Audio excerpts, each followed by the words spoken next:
안녕하세요. 이런 생각입니다. 오늘은 제 생각이 아니고 제가 최근에 시청한 유튜브 영상에 대한 반박 의견을 좀 이야기해 볼 건데요. 여러분들 혹시 유튜버 어바님이라고 아시나요? 저는 개인적으로 이분이 한 1만 이하일 때부터 한 3만 정도 될 때까지 시청했던 사람인데요.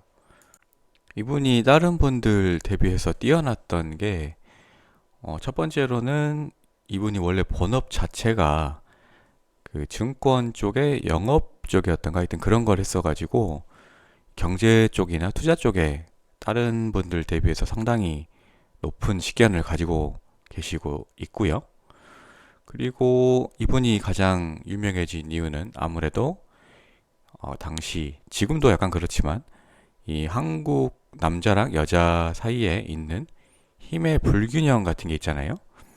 네, 뭐 젊은 남성분들은 많이 느끼겠지만 사실 지금은 힘의 균형이 여성 쪽으로 많이 기울어 있잖아요.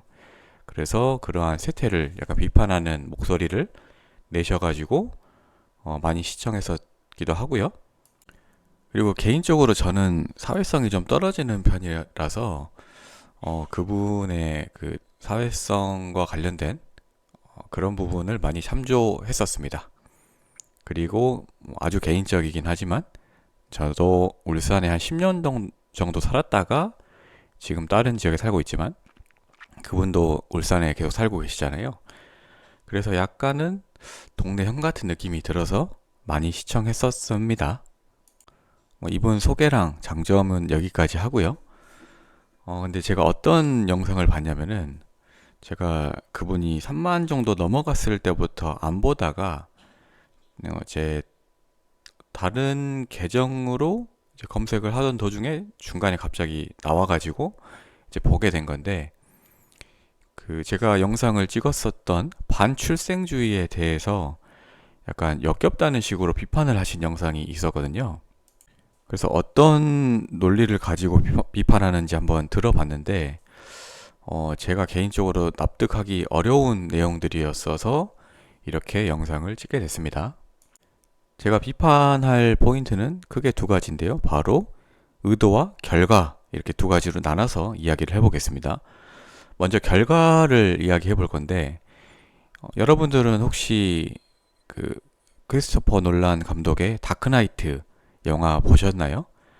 그 영화를 보면은 그 배트맨이죠. 브루스 웨인이 방황을 하다가 다시 각성을 해서 다시 그 미국에 돌아와서 그 한동안은 이제 외부적으로 자기가 완전히 방탕한 삶을 사는 것처럼 보이고 낮에는 그리고 저녁에는 배트맨 활동을 하기 위해서 계속해서 자기의 방탕한 이미지를 구축해 가고 있었는데 어느 날 자기의 소꿉친구이자 첫사랑인 레이첼을 호텔에서 만나게 됩니다.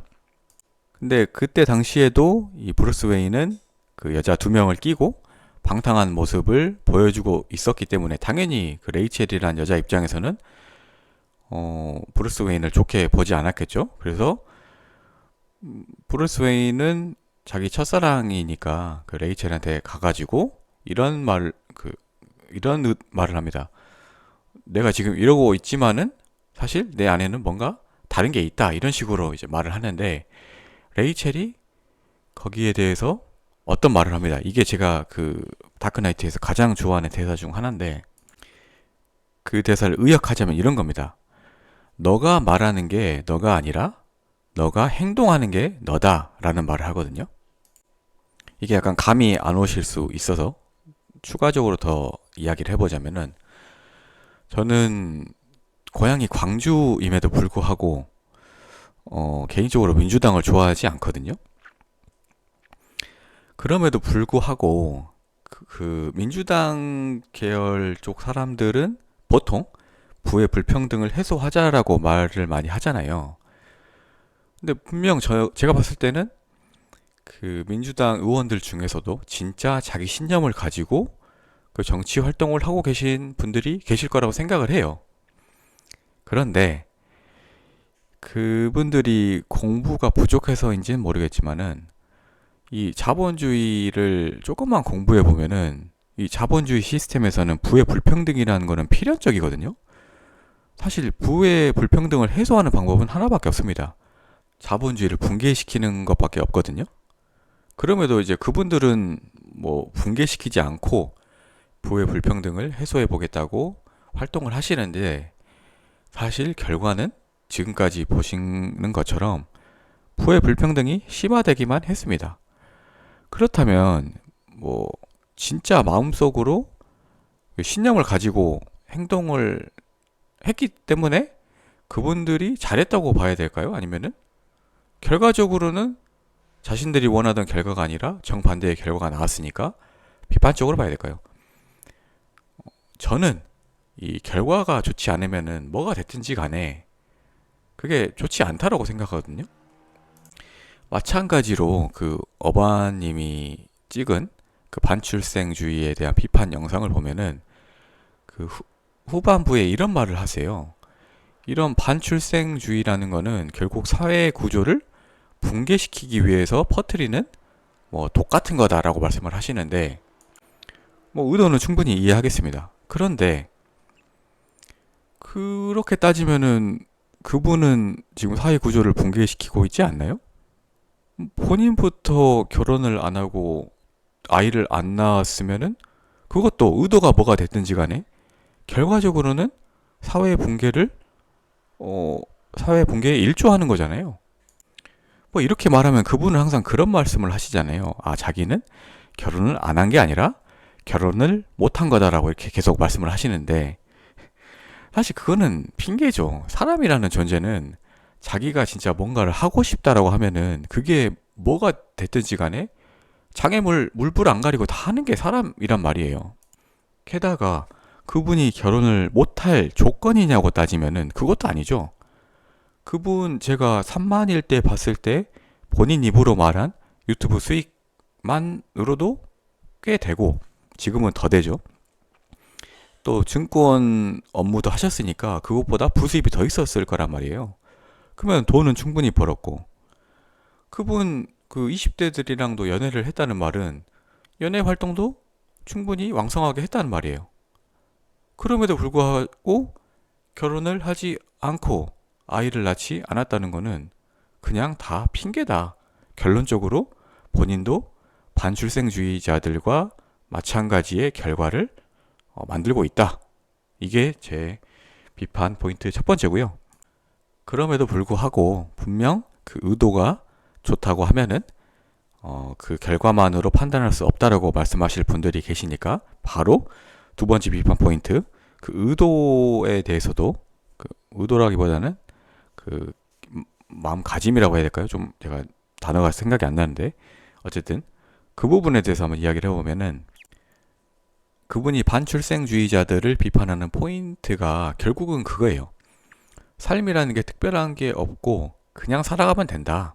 사람 그게 그거다 라는 말 하시면서 왜 반출생주의자들은 뭐 그런 이상한 말을 퍼뜨리냐라고 말을 하는데, 그 영상의 마지막에 가면은 그분이 이런 말을 해요. 아, 내가 보니까 이렇게 댓글 다는 반출생주의자들은 그냥 아이를 낳지 않는 게 낫겠다. 그게 사회에 도움이 되겠다. 이런 말씀을 하시거든요. 저는 이 말을 들으면서 바로 이상하다고 느꼈는데, 여러분들은 이상하다고 안 느끼셨나요? 그러니까 자기의 논지의 핵심은 그 삶이 보편적으로 다 고만고만하기 때문에 뭐 삶의 우열이라는 건 없고 그냥 살면 된다라는 걸 말씀하시는데, 반출생주의자들한테는 반대로 너네들이 아니죠. 그분들의 자녀가 태어날 필요가 없다. 그러한 사람들의 자녀는 가치가 낮다라고 지금 말하고 있는 거잖아요. 그러니까 이 문장 자체가 자기의 핵심 논리를 자기가 스스로 무너뜨리는 말이거든요. 그리고 다른 관점으로 보면은 그분이 바라보는 반출생주의자들은 결국은 그 남에게 피해를 입히지 않는다는 그 사람들의 도덕적 우월감을 표현하기 위한 수단이라고 말씀을 하시는데, 오히려 정작 본인도 반출생주의자들의 도덕관이 자신의 도덕관보다 낫다라고 하면서 자신의 도덕적 우월함을 뽐내는 거란 말이죠. 그러니까 이중으로 모순이에요. 그렇기 때문에 저는 결과 측면, 그러니까 본인이 뭐 못한다고 하지만은 결론적으로 어쨌든 아이를 안 낳은 건 사실이잖아요. 뭐 제가 봤을 때 미래에도 낳으실 것 같진 않고, 그렇기 때문에 결론적으로도 그분은 반출생주의자들과 다를 게 없고, 그분이 말하는 논리 자체도, 그러니까 의도 자체도 뭐 반출생주의자들의 반대 측면일 뿐이지, 그러니까 동전의 앞뒤면일 뿐이지 동전이란 말이에요. 그러니까 그분의 논리 자체도 부실하다. 그렇기 때문에 저는 그분의 의견을 받아들일 수 없다라는 말씀을 드리고요. 그러면 왜 제가 반출생주의를 옹호하는지를 말씀드리면은, 다른 영상에도 말씀을 드렸지만은, 기본적으로 사람이라는 거는 그 아이를 가지고 싶게 될 수밖에 없게 돼 있거든요. 왜냐면은 우리의 존재 자체가, 우리의 부모님들이 그 번식 욕구를 표현해서 이제 태어난 존재들이기 때문에 당연히 그러한 과정 속에서 태어난 우리들도 번식 욕구를 느낄 수밖에 없겠죠. 뭐 이러한 현상을 가장 대표적으로 볼 수 있는 거는, 그 여성들이 30대에 들어가면은 결혼에 아주 광적으로 집착하는 모습을 보이지 않습니까? 말은 집착 안 한다고 하지만 뭐 그것만 봐도 알 수 있고, 그리고 오히려 이 출생이라는 것 자체가 그 해당 존재한테 고통을 주는 행위라는 것을 인식하고 있어야만 오히려 그렇게 태어나는 아이들한테 더 잘해줄 생각을 하게 되거든요. 예를 들어서 과거 저희 부모님 세대 같은 경우에는 너를 낳아줬다라는 말을 많이 하시잖아요. 그러니까 그 말은 뭐냐? 나는 너에게 생명이라는 값진 것을 주었으니 너도 나한테 잘해야 된다. 이런 말이 깔린 거란 말이에요. 그러면 이런 생각을 가진 사람하고, 생명이 태어나게 하는 거는 이 생명에게 고통을 주는 행위니까 이 아이가 잘 성장할 수 있도록 도와줘야 되겠다. 이런 생각을 하는 사람들 중에서 누가 아이를 더 잘 기를 수 있을까요?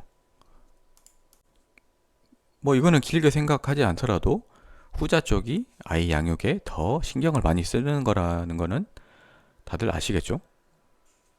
뭐 저 같은 경우에도 아이의 그 최소한의 경제적인 고통을 덜어주기 위해서 비과세 한도까지 증여를 해서 미국 주식 투자를 하고 있고요.